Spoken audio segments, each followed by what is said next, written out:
Gosh darn it, we've been stuck in these sewers for hours. How are we ever going to find our way home? Okay, I have an idea, and hear me out. What if we all cut?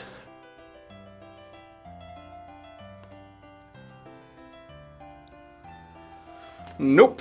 We're cutting, like, all of that. Oh, yes. Just do a group hug or something.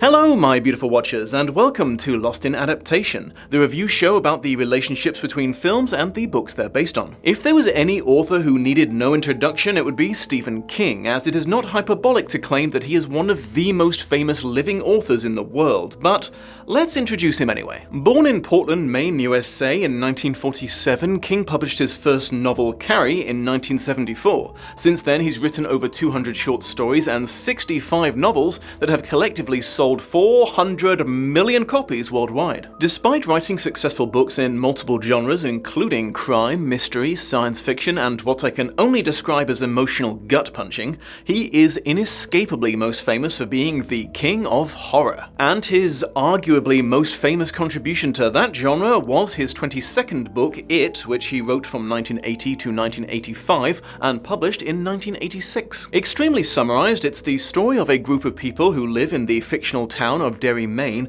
who are haunted by a mysterious shape-shifting demon known as Pennywise, or It, who often takes the form of a clown and kidnaps and feeds on little children. The story is cut into two timelines, one where the POV heroes are 10 to 11 years old and one set nearly 30 years later. It's worth noting at this point that Mr. King has been pretty open about his past struggles with substance abuse, being effectively an alcoholic and cocaine addict for most of the 70s and 80s before getting sober, which he has apparently remained for the past 30 years. Good for him. This timeline implies that It was one of the last books that he wrote while heavily under the influence, which explains so much and is honestly kind of a relief. There are things in this book that no human being should have been able to conceive of, so it's oddly comforting to know that they didn't. A fuck ton of Schedule II narcotics conceived of it. It's not even that it's a super scary book, though don't get me wrong, it is scary as heck, but it's also just such a weird book. There's so much weird and uncomfortable shit in this. I didn't need to hear what effect that fear had on the 11-year-old boy's testicles, Mr. King. I refuse to believe that the child's scrotum was an irreplaceable part of the descriptive writing. Despite King being the second most adapted into film and TV author in history, second only to the late great Agatha Christie, what could be considered good adaptations of his work are famously hard to find, at least regarding the horror books. We got a few good adaptations out of the other genres. The most successful of them tended to reject his writing and kind of did their own thing, and the ones that were more loyal to the original ended up coming off as kind of goofy. This includes the film that Stephen King himself adapted and directed in an attempt to finally, and I quote, do it right. I just wanted someone to do Stephen King right. You want a war? You got one.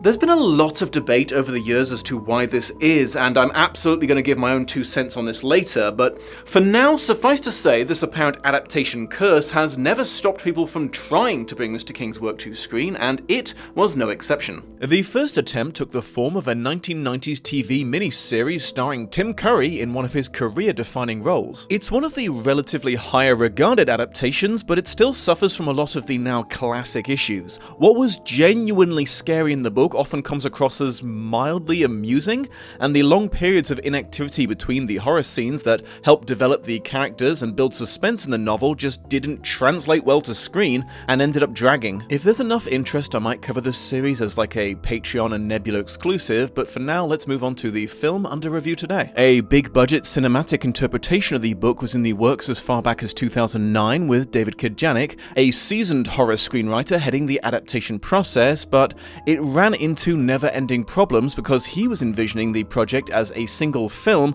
and the sheer size and complexity of the novel made that virtually impossible. The idea to split the story into 2 films came with director Cary Fukunaga, who became attached to the project in 2012. However, his vision ended up facing almost as much pushback, as he wanted to take the film in a more risque art house direction that allegedly drew on his and his writer's own childhoods more than King's novels, so things stalled again despite Fukunaga's claim that King had given the script his blessing. The film finally made it out of pre-production when Andy Muschietti replaced Fukunaga as director. Fukunaga supposedly remained on the project in a writing capacity, but appears to have been uncredited. Casting minors is always a bit of a calculated stab in the dark because of the inevitable lack of past experience, but for the most part they got crazy lucky on this one, jumpstarting the careers of several up-and-comers, including Jaden Lieberher, thankfully wiping away the stain of association with Book of Henry before it escalated into another Jake Lloyd situation, Jeremy Ray Taylor, Sophia Lillis, Finn Wolfhard, Jack Dylan Grazer, Wyatt Olaf, and Chosen Jacobs. Will Poulter, who no matter what else he does in his career will always be used to scrub to me, was allegedly originally cast as the titular It, aka Pennywise the Clown,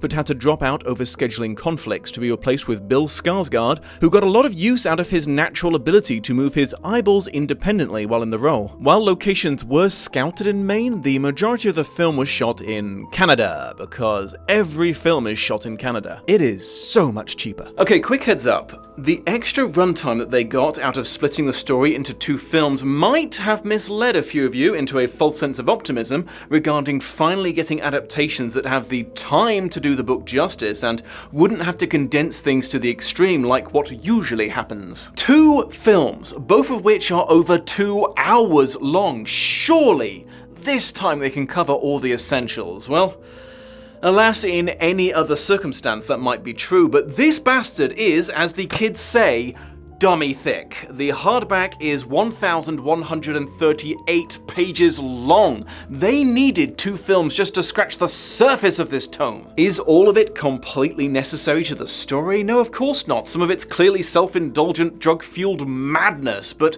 does the film suffer for its absence? Well, let's talk adaptation.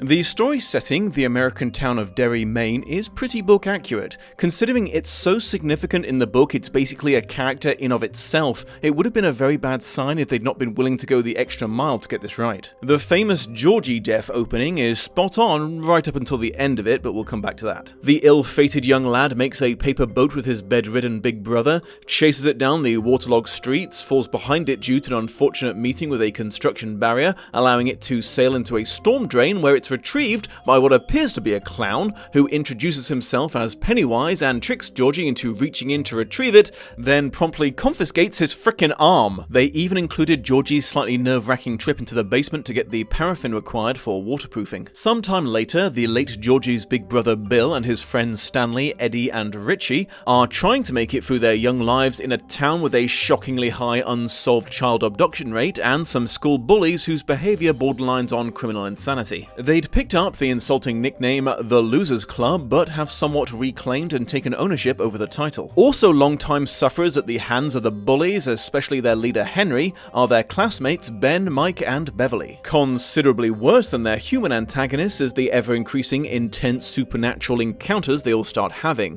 which vary in shape and form but usually involve a balloon or clown motif, and can't be perceived by any adults despite occurring right in front of them. On the last day of school, the bullies hunt Ben down and Henry attempts to carve his name into him with a knife, prompting Ben to fight back and flee into an area near town known as the Barren Lands, where he happens to come across the Losers Club and is accepted into their ranks. Later, Beverly is drawn into the group as well, partly due to mutual bonding over their clown hauntings, and Mike is likewise adopted when he comes to them for help escaping the human bullies, leading to a heroic victory for the Losers Club over their tormentors using well-aimed rocks. Pennywise proves himself to be an equal opportunities monster by devouring Patrick, one of Henry's lackeys. The club eventually realizes that Pennywise has been terrorizing Derry for as long as recorded history, and he seems to be using a dilapidated abandoned house as a lair, so attempt to confront it there, somehow actually wounding it but taking several injuries themselves in exchange. Their quest to fight back against their supernatural predator eventually leads them into the sewers under Derry, where they're attacked by Henry, who's recently been induced by his clown sponsor to use a switchblade he was sent in the mail to murder his Pennywise's shitty father. Against all odds, the kids evade their human bully and actually overcome the supernatural one, working together to hurt it, though they don't confirm its death, which will obviously prove to be a bit of a mistake later on. The kids then swear a post-victory blood oath that if Pennywise ever rises again, they would all return to Derry and kill it once and for all. Almost all of the ways that Pennywise haunts the gang is changed in some way or another, but there were some notable exceptions to this, namely Eddie's encounter with the leper, though it's worth noting with some disdain that he was continuously offering the child a blowjob throughout the encounter in the book. Stephen. When Paul Beverly's bathroom got drenched in blood from the drain and the resulting cleanup job, and Pennywise taking the form of Georgie's ghost to fuck with Bill. A lot of things are repeated in the book over and over again. Hi-ho Silver away, beep beep Richie, and of course Pennywise talking about floating. The film cuts down on these things overall, like it cuts down on everything, but they made sure each one got at least one shout out, which I appreciate. Beverly and Henry's violently abusive fathers and Eddie's mother, who's abusive in a very different but still damaging way, are a much more important aspect from the book to include than they might appear at first glance. I'm unfortunately pretty bad at picking up on metaphor and allegory, but even I couldn't miss how Pennywise represented the trauma of abuse in the book and how people who suffer from it in childhood carry it over into adulthood or even subconsciously seek it out for themselves if it's left unresolved. It would have been a real failure of adaptation if this wasn't represented in the film, so I'm relieved they didn't mess it up. Moving on to the film's characters, despite some pretty inconsequential omissions, I'm willing to say that most of the Losers Club is impressively loyal to King's book. Bill's speech impediment, his oversized bicycle named Silver after the Lone Ranger's horse, and his unofficial status as the group's leader. Due to some storyline changes, how he deals with his grief over losing his baby brother Georgie changed, but he was obviously hecking screwed up over it in both versions. Young Beverly's addiction to cigarettes, her instinctive kindness to underdogs like Ben, and her romantic feelings for Bill. Richie's thick glasses and complete inability to stop cracking jokes or doing weird silly voices no matter the situation, or terrible consequences. Eddie's psychological dependence on a placebo inhaler filled with water to cure the anxiety attacks he's been told is asthma by his mother. Stanley suffers a bit more than average from the film's streamlining, cutting down on character development scenes, but some things about him made it in a reduced form, like getting targeted for being Jewish and struggling more than the others to accept the supernatural elements of their deadly situation as it conflicts with his very rational nature. Ben dealing with constant harassment due to his weight and the intense crush that he has on Beverly that inspires him to send her an anonymous poem on a postcard. However, the exception to the accurate character representation is Mike. Like, there's nothing specifically wrong with his role in the movie, it's just there's so much that didn't make it in regarding what he has to deal with growing up in Derry. He's the only person I can't in good conscience say was book accurate. So, let's talk about... There's a major format change to the way the story is told, beyond the obvious visual medium, and while it changes very little about the story itself, the effect it has on the way the reader or watcher experiences the story cannot be overstated. Put plainly, the child portion of the story and the 27 years later adult parts that were covered in It Chapter 2 are told simultaneously in the book. The narrative regularly switches back and forth between them, so the mirroring stories unfold together. But when they made the film, they chose to split things up into the timelines instead of the first and second linear halves of the book. So let's think about how this would recontextualize certain things. You read about Stanley's suicide before you get to know Stanley as a kid. You read every chapter told from his perspective about every event he takes part in, every bit of character development that he went through as a young man with full knowledge that he's not going to make it. While the amnesia plot of the adult timeline prevents serious spoilers, several things are vaguely referenced before they occur in the kid's timeline, foreshadowing truly horrifying events and building tension when you realize they're about to occur. They adjusted some things to account for this in the second film, but for the most part, like I said, it doesn't fundamentally change the story. But the order in which these events are revealed to you is so wildly far from the author's original intention, I still think it makes it the biggest change of the whole adaptation. Amusingly, because there's a 30-year gap between the two timelines of the book, i.e. the late 50s and the late 80s, and the film was made about 30 years after the book was published, by making It Chapter 2 contemporary, the first film is now taking place in what would have been the adult's decade. As to why they did this, well, It's always easier to film in modern times, especially if you're filming outdoors, and the less far back into the past you have to go, the easier it is to find buildings and cars that wouldn't be obviously anachronistic. An additional incentive might have been the recent hype for Stranger Things on Netflix that signaled the world was entering its nostalgic for the 80s phase, and a story about a ragtag group of preteen misfits in this era could be extremely popular. Which is kind of funny because Stranger Things was clearly heavily inspired by Stephen King's work, and it really amuses me when a parody influences the original, like when House and Watson's dynamic became popular, and from then on we were inundated with Dr. Watsons who were just super done with Sherlock shit. King described Pennywise as looking a bit like Bonzo the Clown, a fictional character popular in the 1940s, but that he actually looked a lot more like Ronald McDonald, but my gods, can you imagine that lawsuit? If a whole generation of kids became too terrified to eat at McDonald's because of this movie? Honestly, bro's creepy enough as it is, he doesn't need any more bad rep. On paper, Pennywise only tore poor Georgie's arm off and left the rest of his body to bleed out on the rainy street, to be discovered by the townsfolk and returned to his family. In the film, the unlucky lad is fully dragged into the sewers, disappearing without a trace as far as anyone knows except for one traumatized cat. This allowed them to make an ultimately fruitless search for Georgie a driving force for young Bill, and the reason that he led his friends into the barren lands around the town where most of the plot happens, replacing that it was just their hangout in the book. Henry and his cronies were supposed to be only a little bit older than the Losers Club, having been kept back a year at school. It appears they've been aged up to at least driving age in the film, although I'm not entirely sure what age that would be in 1980s Maine. It feels like Americans give driver's licenses to babies sometimes. The order of events is a little tricky to keep straight in one's head in regards to the book because of the way it switches back and forth between the two timelines, but I'm pretty sure Patrick's death was moved up significantly. The poor bastard never even got a chance to bully the Losers Club, he was killed so fast. His backstory is one of the victims of the film's streamlining. In the build-up to his demise, King revealed that he was actually a clinical sociopath who genuinely didn't believe that anyone but himself was a real person, and as a result was potentially much more dangerous than Henry, his supposed leader. Patrick, it turns out, had murdered his baby brother via smothering simply because his existence was inconveniencing him, and routinely stole the townsfolk's pets so he could starve them to death in an old fridge he had found in the junkyard. And there's this kinda creepy scene in which Beverly witnesses him attempting to seduce Henry, and I'm not sure if it represented him actually being homosexual or was just attempting some weird power play over him. His death also went down quite differently. Book Pennywise had a flair for irony, so he ambushed him from within the death fridge as a swarm of giant leeches that drained most of Patrick's blood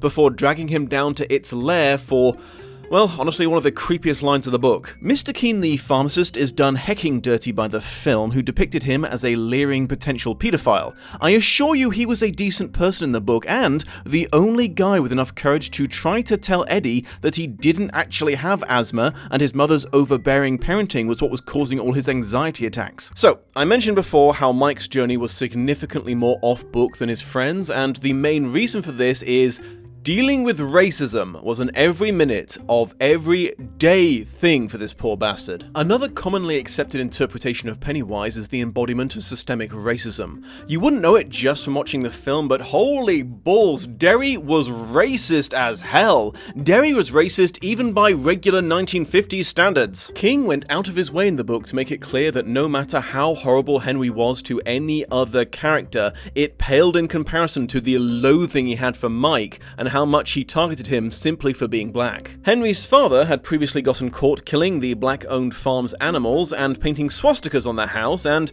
his boy had decided to continue the tradition by poisoning the family dog. The film did add a 1v1 between young Henry and Mike near the end of the film, but it seems like that was just because he was the only loser who hadn't shimmied down into the hole yet. His rage towards Mike doesn't seem excessively worse than any of his white victims. Incidentally, Mike defeating Henry replaced Pennywise, proving that even being his lackey didn't protect you from a terrible fate, as he attacks the bullies in the sewers, killing the sidekick known as Belch and driving Henry to madness. There's a whole chapter in the book that covers Mike's dying father, telling him all about a black-owned nightclub that got started in the town a generation before, and how it was eventually burned down by the local version of the Klan, killing dozens horribly. I have to summarize quite a lot here, but I assure you King spent a lot of time developing this story. In the film, this Most is condensed down to just Mike's house and parents having perished in a fire, which, don't get me wrong, is still pretty fucked up, but it doesn't appear to have been a hate crime. And almost worse, it's not just the obvious villains who are casually racist as heck. The other kids' parents, the regular townsfolk, and even the other members of the Losers Club, specifically Richie, all contributed. One of Richie's favorite personas that he would adopt and do loud, stereotypical voices for was N-word Jim. He would regularly attempt to get a laugh out of his friends by doing what was basically a minstrel show that involved talking like a southern United States former slave and yelling the N-word over and over. Between this and the rest of the cast, the N-word is said 101 times in this book. I counted. I am not saying that I lament the loss of racial slurs in the films, but the constant racism was an integral part of the story, and toning it down to the point that it's virtually not there is a bit of a cop-out. Young Bill was supposed to have bright red hair, but I suspect they cast with talent as the main consideration instead of looks. A much more interesting change in regards to this character is the revelation that he was faking his illness the day that Georgie died to get out of playing in the rain, making his internalized guilt over not being there to protect him a lot more acute. Eddie ended up being a bit flanderized in regards to things like his germophobia. He wasn't excessively more anal retentive than the rest of the gang originally, but Grazer played it pretty well, so it's at least more funny than annoying. The Losers have a short-lived third act breakup in the film that wasn't really present in the book, possibly because this scene didn't occur in the third act originally. As visually impressive as it was, I don't personally think that we needed a literal explanation of Pennywise's favorite "we all float down here" catchphrase. The film doesn't go into just what a hold it had over Derry in as much detail compared to the book. There's a moment where an elderly couple in a car completely ignore the very clear case of grievous bodily harm being committed by the side of the road, and the kids comment on how quickly people forget the missing children, but in the book it's made a lot more clear that everyone who lived there was incapable of recognizing the pandemic of murders for what it was because Pennywise didn't want them to. Again, due to the film's condensing of the story, Ben and Beverly's stressful inductions into the Losers Club all happen at once now instead of occurring weeks apart after several other misadventures. I don't want to dwell on this because it's, a depressing subject even by this story's standards, but Beverly's father's abuse was a lot more openly violent in the book. He beat the crap out of the poor lass every time he was in a scene. The film diverges from the book towards the end, starting with why the Losers Club travels underground to square off with Pennywise. I mean, they were just going to try and kill it and end their torment in the book, but I guess they decided that wasn't sufficient motivation in the film, so they added it kidnapping the group's only female member and all the boys saddling up for a rescue mission. The mental shenanigans required for them to be able to hurt Pennywise were,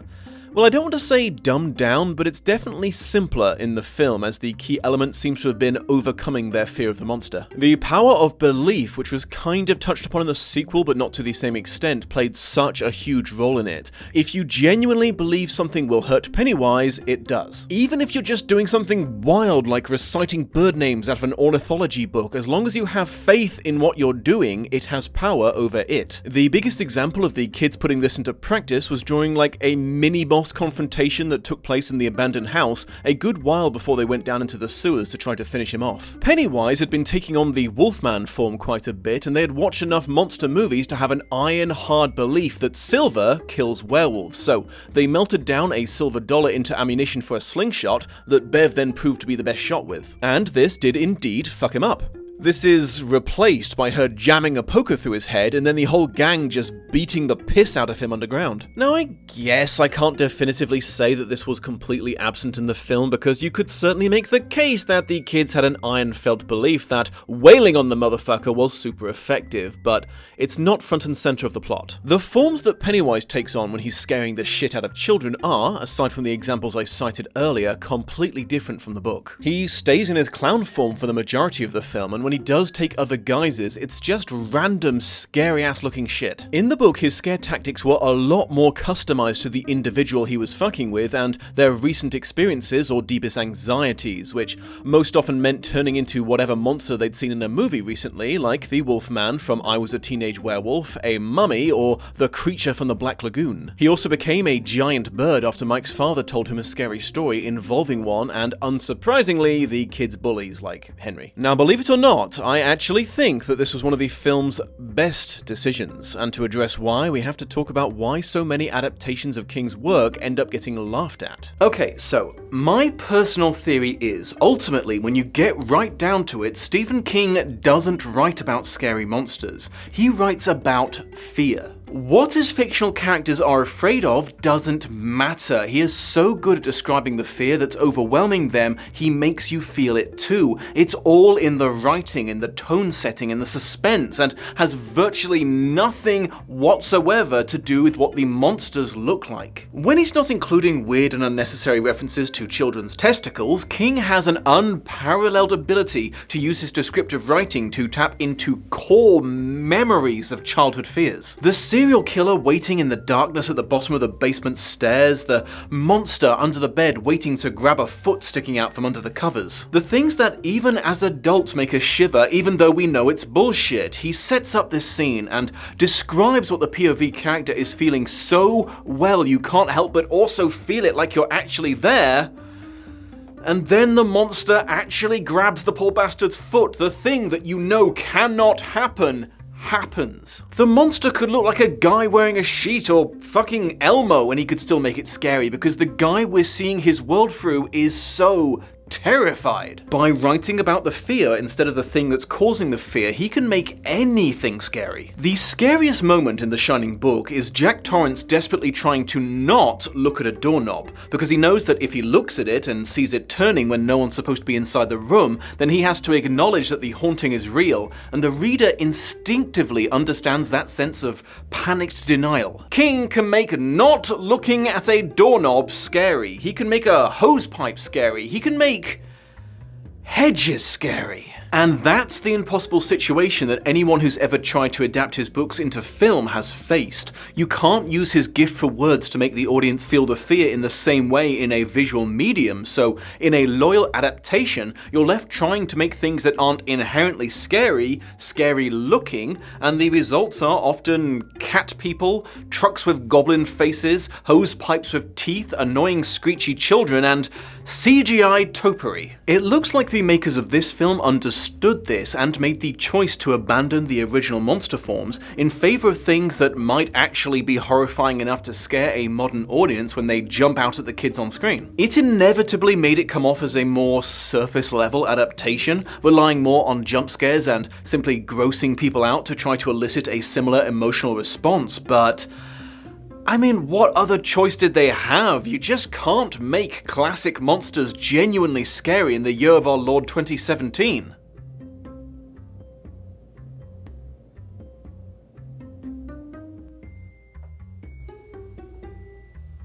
You're going to have to talk about it eventually.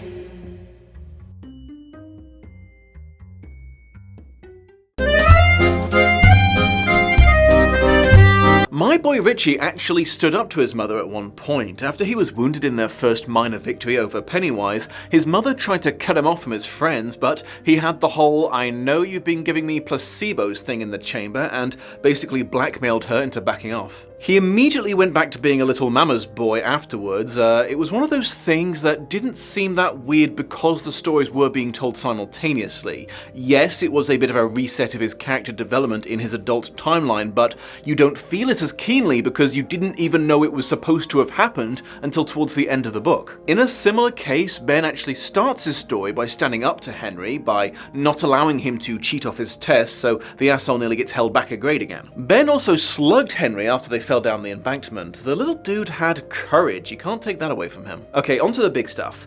In the book, there was a huge metaphysical element to the club's defeat of Pennywise that was utterly missing in the film. It's a little hard to explain because, well, that's the nature of metaphysicality, but essentially, Pennywise pulls Bill's consciousness out of his body and tries to yeet it out into space and out past the spiritual end of the universe and into his dimension, which is comprised entirely of the deadlights and contains his true form, where he would be able to torture the lad for all eternity. Now, fortunately for Bill, as he's hurled through space and time, he meets another major omission from the story.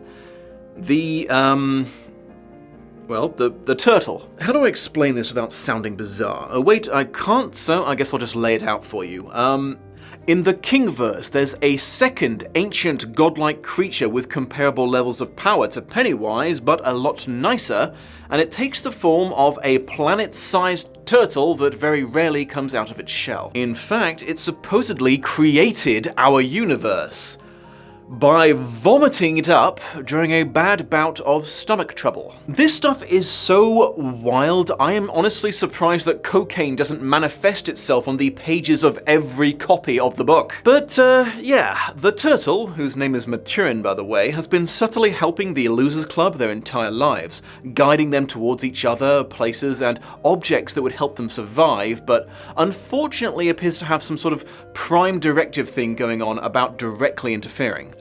Excuse me, your turtleness, do you think that maybe you could, punt me back to my planet, or do something about the giant spider demon that's definitely gonna eat my friends in just a few seconds? Sorry man, that ain't my jam, but don't tell nobody I told you this, but you should try battling that heinous dude with your mind. Battle of wills, you know what I'm saying? You gotta believe in stuff and shit like that, Okay. I'm gonna go take a little nap now. The film includes just enough references to turtles to make it feel like they wanted us to know that they knew that they were supposed to deal with a metaphysical planet-sized turtle with commitment issues, but just couldn't go the distance and were asking our forgiveness for it. FYI, Maturin is confirmed to not be God in the Kingverse. He mentions there's an even more powerful being that created the turtle. But yeah.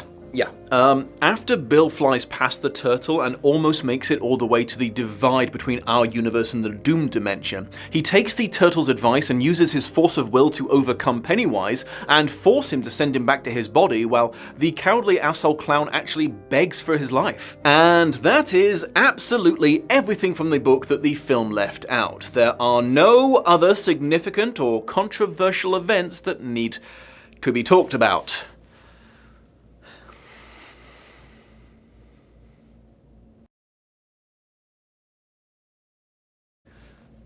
Nope, nothing else. Nothing disturbing happened at all. Okay, the kids have an orgy in the sewers after defeating Pennywise, okay? I said it. 6 11-year-old boys have sex with 11-year-old Beverly. And the chapter is told from her perspective. Okay, if I try to explain this, can you all keep in mind that I am not trying to justify it? Nothing can justify this particular writing decision. After Pennywise was driven off into hibernation for 30 years, the kids attempt to escape the sewers, but Eddie's until now impeccable sense of direction fails him because he's so freaked out, and they become hopelessly lost. The reasoning behind Beverly's solution to this problem was multifaceted. On a practical level, she wanted to do something that was so incredibly distracting it would chill Eddie out, and on a larger scale, she wanted to permanently bind the Losers Club together, and them all losing their virginities was apparently the best way she could think of. On another level, she wanted to force the group to symbolically become adults through adult actions. It preyed on kids that had more power over the very young, the innocent virgin sacrifices. To make themselves a lot less appealing to it and less under its sway, they needed to become not innocent real fast. However, I don't think you could find anyone in the world who needed this. No one needed to read about a gangbang from an 11-year-old girl's perspective. And we also didn't need to know that Ben has a colossal dong of a penis. King has kind of addressed this. The source of this particular quote has been lost to time, but King has since confirmed its authenticity. I wasn't really thinking about the sexual aspect of it, which is an odd thing to say about, sex. The book dealt with childhood and adulthood, 1958, and grown-ups. The grown-ups don't remember their childhood. None of us remember what we did as children. We think we do, but we don't remember it as it really happened. Intuitively, the losers knew that they had to be together again. The sexual act connected childhood and adulthood. It's another version of the glass tunnel that connects the children's library and the adult library, which is something from the book that didn't make it into the film, presumably because the metaphor was a bit on the nose. Times have changed since I wrote that scene, and now there's more sensitivity to those issues. He later added, "It's fascinating to me that there's been so much comment about that single sex scene and so little about the multiple child murders. That must mean something, but I'm not sure what." And I mean, I guess it is a little fucked up that we all found the multiple vivid descriptions of gruesome child death less shocking, but that is partly your fault, Stephen. We got used to the morbidity partly because of your books, but you know, this is like the first time you took it in this particular direction. Final thoughts. Well, actually not final thoughts, because this film was obviously always intended to only be one half of the story, so I've actually decided to withhold judgment until I've covered the sequel in a few weeks. However, if you don't think you can wait that long, I have excellent news for you. It is available right now, like right this very second now. You can watch it without any delay whatsoever on Nebula. Yep, I'm proud to announce I'm joining the ever-growing prestigious streaming service Nebula, who will be hosting my exclusive content, like my slightly unhinged rant about Zack Snyder's Rebel Moon and how it cheapens the entire genre of science fiction, and episodes of Lost in Adaptation in advance of their publication on YouTube, including It Chapter 2. Nebula is a creator-founded streaming service that allows its members to take their work to the next level, like Legal Eagle, who uses Nebula to show off his long-form content, or Lindsay Ellis, who made a Nebula exclusive video about how they adapted the Lord of the Rings, the good one. They also enabled my amazing friend Jesse to make a whole-ass feature film starring YouTube's own Maggie Mayfish, Abigail Thorne, and Star Trek's John Delancey. You can watch Identities or my next episode right now by getting a monthly plan at a mere $6 a month, or you can use my link, nebula.tv/Dominic Noble, available in the video description, to get 40% off an annual subscription, making it just $36 for the year or about $3 a month. This subscription gives you early access and exclusive content from all the creators on Nebula, and watching these videos on there is a great way of supporting all your favorites. Favorites who, as I mentioned, going forward will include your boy Dom. Thank you for joining me, my beautiful watchers. When the next video is available on YouTube, you'll be able to watch it here. And in the meantime, perhaps you'd like to check out some of my other Stephen King adaptation reviews. I have made a little playlist for them. Please don't judge me for the quality of the older stuff, though. I was young, I was naive, and I had to shout to be picked up by my camera's crappy microphone. Take care.